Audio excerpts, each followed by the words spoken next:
పరిశుద్ధుడైన యేసుక్రీస్తు నామమున మీ అందరికీ శుభోదయం. నేడక ఉదయకాలములు అలాగే సాయంకాలము సిలువ ధ్యాన ఆరాధన ఉంటుంది. ప్రతి వారు పాల్గొవలసిందిగా కోరుకుంటున్నా. నేడక వాగ్దానము సామెతల గ్రంథము 23వ అధ్యాయము 17వ వచనం. పాపులను చూచి నీ హృదయమందు మత్సరపడకము, నిత్యము యెహోవాయందు భయభక్తులు కలిగి ఉండుము.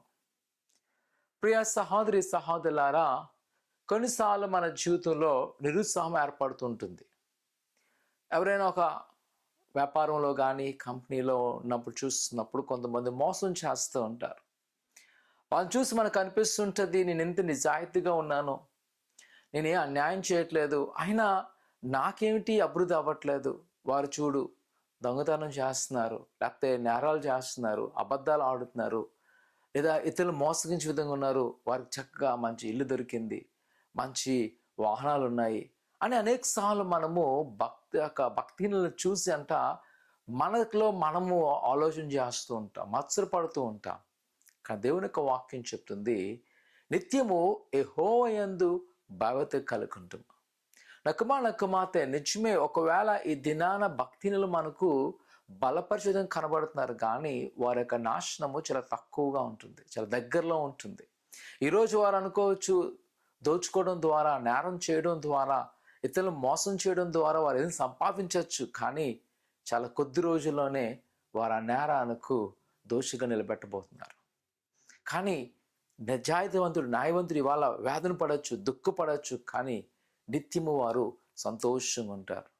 అలాంటి వారిని చూచినప్పుడు ఆయన అంటున్నాడు, ఇంకను నువ్వు యెహోవాయందు భయభక్తి కలిగి ఉండు. నకుమాతే ఈరోజు మనకు ఉండవలసిన ఒకటే, ప్రభువునందు భయభక్తి కలిగి యథార్థ జీవితం. ఎవరమైతే దేవుని భయభక్తి కలిగి యథార్థంగా ఉంటామో ఆయన తన బిడ్డలంట ఆస్తికర్తలుగా చేయను. యెహోవా భయభక్తి కలిగి వాళ్ళను ఆయన ఆస్తికర్తలుగా చేయను. వారికి దేవుని జ్ఞానం అనుగ్రహించును. దేవుడి వారి పట్ల అనేకమైన ఆశీర్వాదం చెప్పును.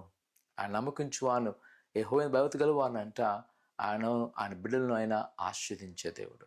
ఈరోజు నిరాశపడక, భక్తులను చూసి, నీ చుట్టూ ఉన్న పాపాలను చూసి వ్యసన పడక, మత్సరపడక, కానీ ఆయన నమ్మకించుదిగో ప్రభు త్వరగా నీ పట్ల గొప్ప కార్యం చేయను. ప్రార్థన చేసుకుందాం. పరిశుద్ధుడా దేవానికి వందనాలు. నీ బిడ్డలైన వారిని మీరు జ్ఞాపకం చేసుకుని ఇదిగో ప్రతి వారిని సరిచేయండి. ఆయన ఎవరైతే ఇదిగోనైనా పాపముతో ఉన్నారో, ఎవరైతేనైనా అక్రమైన పనులు చేస్తున్నారో వారిని క్షమించు తండ్రి.